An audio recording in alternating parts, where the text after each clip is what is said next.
یہ حکیم وہ آپ والا حکیم نہیں ہے جو ڈاکٹر حکیم والا ہوتا ہے، یہ وہ حکیم ہے جس طرح ہم حکیم الامت کہتے ہیں ڈاکٹر اقبال کو، یعنی حکمت کی باتیں کرنے والا۔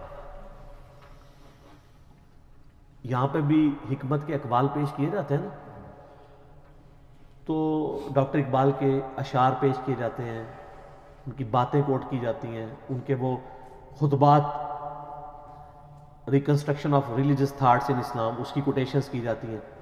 تو ہمارے جس طرح ایک بچے کو بھی پتا ہے کہ حکیم اقبال سے مراد ڈاکٹر اقبال وہ حکیم نہیں ہے، نہ وہ ڈاکٹر تھا وہ والا ڈاکٹر جو پوڑیاں یا دوائیاں دیتا ہے، ان کی پی ایچ ڈی بھی فلاسفی میں تھی۔ حکیم لقمان بھی اس قسم کے ایک تھنکر تھے۔ بیسیکلی یہ سوڈان کے رہنے والے تھے، حبشی نسل غلام تھے۔ عرب کے لوگ ان کے اقوال سے واقف تھے، جس طرح ہمیں بچپن میں ہی اشعار آتے ہیں کہ محمد سے وفات ہونے تو ہم تیرے ہیں۔ ہمارے چھوٹے بچوں کو یہ شعر آتے ہیں، اسکول میں سن لیے، لب پہ آتی ہے دعا بن کے تمنا میری۔ ڈاکٹر اقبال کو وہ جانتے نہیں ہوتے لیکن اشعار سنتے ہیں۔ اسی طریقے سے عرب کے لوگ حکیم لقمان کی کہاوتیں، حکیم لقمان کے واقعات وہ بچپن سے سنتے تھے، ان کے محاورے ان کو ایک ریسپیکٹیبل پرسنالٹی سمجھتے تھے، بس اس سے زیادہ کچھ نہیں تھا۔ نبی نہیں تھے وہ، کسی نبی کے صحابی بھی نہیں تھے وہ، کیونکہ قرآن حکیم میں جو سورہ لقمان میں ان کا ذکر آیا تو انہوں نے صرف توحید اور آخرت کا ذکر کیا، کسی نبی کی پیروی کا ذکر نہیں کیا، ورنہ یہ نبی پہ واجب ہوتا ہے کہ جب وہ دین سکھا رہا ہوتا ہے تو وقت کے پیغمبر کی پیروی کا حکم دیتا ہے۔ وہ بھائی ایک عام انسان تھے جو دین فطرت کے اوپر تھے، یعنی انہوں نے نیچر کو آبزرو کیا۔ یہ فطرت ایک توئیں والی ہوتی ہے، وہ فطرت نیچر ایک ہے تا جہاں پہ کسی پیغمبر کا پیغام نہ پہنچا ہو، لیکن فزیکل فینومینا آف نیچر، قانون قدرت کو، التذکیر بھی لا الہ کو آبزرو کر کے ایک بندہ اللہ تک پہنچے۔ اس طرح وہ گاڈ تک پہنچ چکے تھے۔ ان کی سب نصیحتیں پڑھیں، پہلی نصیحت ان کی کیا ہے؟ یا بنی لا تشرک باللہ ان الشرک لظلم عظیم۔ اللہ نے بیسیکلی مشرکین عرب کو کہا کہ جس حکیم لقمان کو تم اتنا بڑا بزرگ سمجھتے ہو، اس کی باقی کہاوتیں تو سنی نہیں ہے، جو اصل اس کی بات ہے کہ اس نے کہا تھا شرک نہیں کرنا، تو تم شرک کا اڈا یہاں پہ کھولے بیٹھے ہوئے ہو کعبے میں۔ یہ حکیم لقمان کی تمہیں نصیحت نہیں پتا؟ جس طرح ہم ناسبیوں کہتے ہیں کہ بخاری مسلم میں رفع الیدین کی حدیثیں ہیں تو آل امیہ کے خلاف بھی ہے، تو یہ حدیثیں نہیں ماننی تم نے؟ الزامی جواب، اینٹی وینم پھکی کے طور پہ۔ تو یہ سورہ لقمان اس لیے ان کو ایڈریس کرتی تھی، وہ بچپن سے جانتے تھے کہ حکیم لقمان بہت دانا تھا، بہت عقل مند شخص تھا۔ تو عقل مند شخص توحید کی دعوت دینے والا تھا، اس کی توحید کی نصیحت تو تم نے بھلا دی ہے، شرک کا اڈا بنایا ہوا کعبے کو۔ تو اللہ تعالیٰ نے اس لیے ان کے نام پہ صورت رکھی۔ حبشی النسل تھے، موٹے ہونٹ۔ حبشی کس طرح کا ہوگا؟ یہ تو آپ کا کرائٹیریا ہے نا، خوبصورت شکل ہو، ناک باریک ہو، ہونٹ پتلے ہوں۔ اللہ کے نزدیک تو مسلم شریف کی حدیث ہے، اللہ تمہاری شکلوں اور مال کو نہیں دیکھتا، دلوں اور مال کو دیکھتا ہے۔ تو شکلوں کو کیوں دیکھے؟ شکل بنائی کس نے؟ اللہ نے۔ تو اس نے شکل کو کیوں دیکھنا ہے؟ اعمال کا اختیار آپ کو دیا، اس لیے آپ کے اعمال کو دیکھتا ہے۔ دل میں اچھائی اور برائی کی تڑپ اور اس کو ایگزیکیوٹ کرنا، اس کا اختیار اس نے آپ کو دیا، اس لیے اس کے اوپر جج کرتا ہے۔ تو حکیم لقمان کے بارے میں آپ کو اسلام کی جو پہلی تفسیر ہے نا ابن جریر کی، امام طبری جنہیں کہتے ہیں، المتوفا 310 ہجری، انہوں نے تفسیر ابن جریر لکھی ہے۔ ابن کثیر نے المتوفا 774 ہجری، انہی سے اکثر چیزیں کاپی کی ہیں۔ تو آپ سورہ لقمان کے تعارف میں جائیں گے، انہوں نے حکیم لقمان کے کافی واقعات لکھے ہوئے کہ یہ کتنا دانا شخص تھا اور کس طرح یہ اصلاح کرتا تھا۔ ایک دفعہ ان کے آقا نے ان کو کہا، ایک بکری دی اور کہا ذبح کر کے اس بکری کے سب سے بدترین جو پارٹس ہیں نا وہ لے آؤ۔ تو انہوں نے بکری ذبح کی، زبان اور دل اٹھا کے لے آئے۔ اب پھر ایک بکری اور مالک نے دی اور کہا اس کے سب سے بہترین پارٹس لے کے آؤ، پھر زبان اور دل اٹھا کے لے آئے۔ مالک نے کہا کہ یہ کیا؟ انہوں نے کہا یہ زبان اور دل اگر ٹھیک ہو جائے نا انسان کا تو اس سے بہتر اعضاء کوئی نہیں ہے، اور اگر زبان اور دل ڈی ٹریک ہو جائیں تو ان سے برا کوئی عضو بھی نہیں ہو سکتا۔ یہ جناب حکیم لقمان تھے۔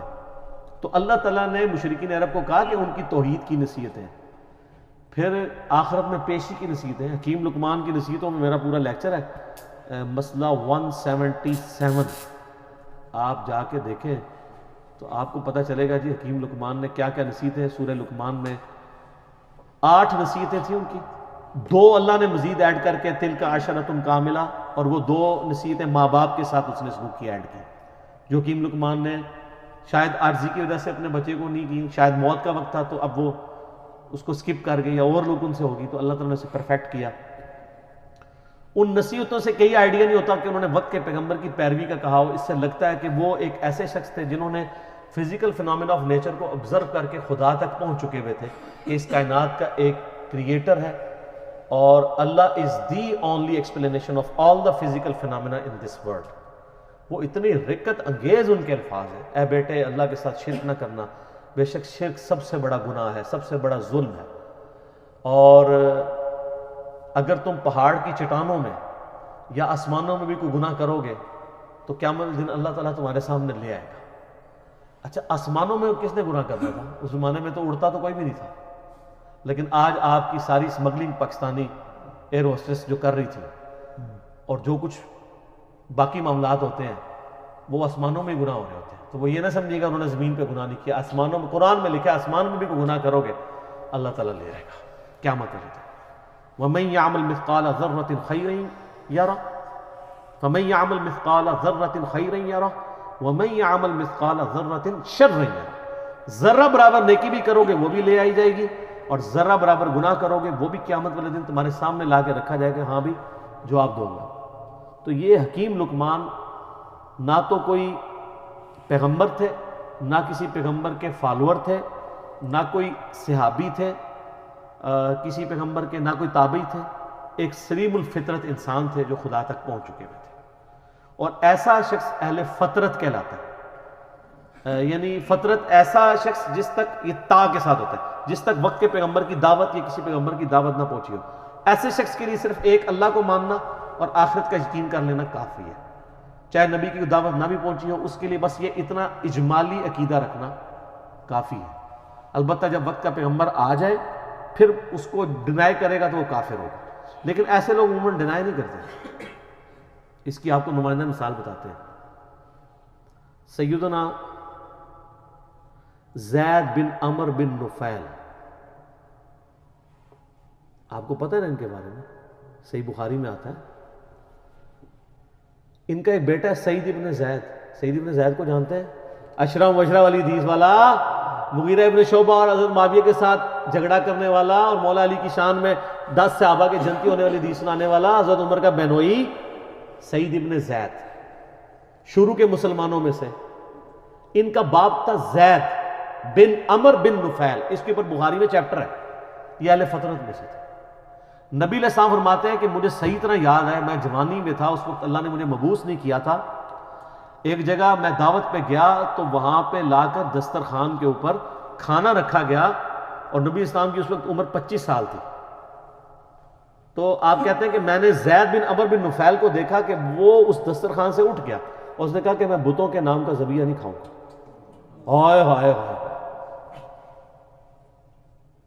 آپ فرمائے پوری امت بن کے اٹھے گا وہ، اور وہ کعبے کے ساتھ لپٹ کے کہا کرتے تھے اللہ میں صرف تجھے پوجنا چاہتا ہوں. لیکن وقت کے پیغمبر کی کوئی تعلیم ان تک نہیں پہنچی تھی. مواحد تھے، وہ یہ مانتے تھے بت پرستی حرام ہے، پیغمبر کی دعوت نہیں تھی. اسلام آنے سے پہلے دنیا سے چلے گئے.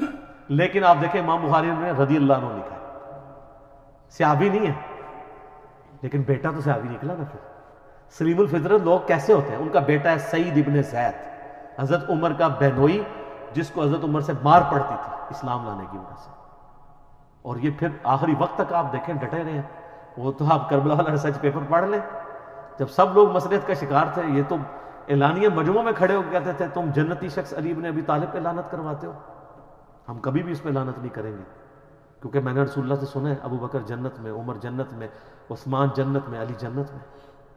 سنسائی الکبریٰ میں اوپر تلے کتنی حدیث ہیں، میں نے اس اپنے کربلا والے ریسرچ پیپر میں ڈالی ہے. ایک تابعی آگے کہتا ہے کہ میں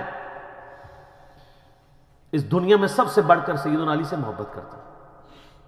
تو سعید ابن زید نے یہ نہیں کہا تو شیعہ ہے یا رافضی ہو گیا. آپ فرمایا تجھے خوشخبری ہو تو ایک جنتی شخص سے محبت کرتا ہے. دیکھیں جی حضرت علی کی جن لوگوں نے صحبت کی ہوئی تھی نا، حضرت علی کی انہوں نے زہد کی زندگی اور ان کی اخلاقی اقدار، ان کی انصاف پہ مبنی زندگی اور تقوی والی زندگی دیکھی ہوئی تھی نا، وہ حضرت علی کو as a role model accept کرتے تھے اس زمانے میں بھی۔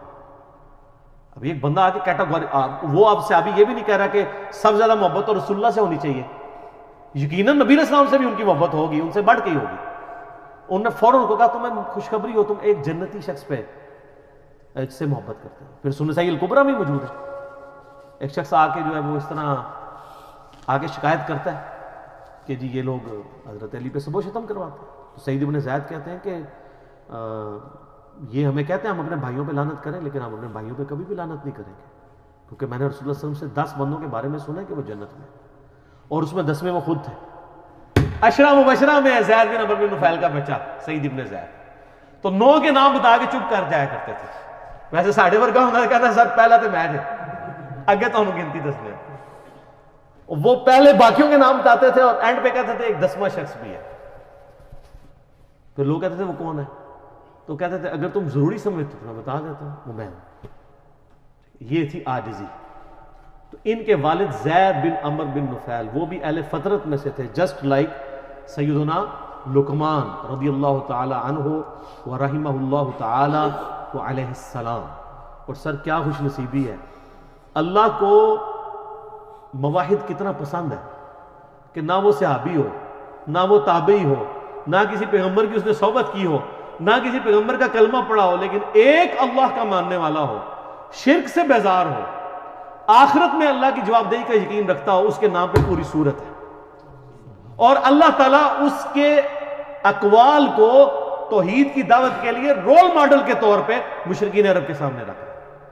آپ ذرا دیکھیں کہ حضرت لقمان، سر اس سے یہ پتہ چلا، لوگ کہتے ہیں نہیں ساری دنیا برباد ہوگی، وہ دنیا تو برباد ہونی ہے، غریبان دی اور ہونی ہے، آخرت آپ اپنی دنیا میں بڑے سے بڑے امیر آدمی سے بھی اچھی کر سکتے ہیں، وہ آپ کے اپنے اختیار میں۔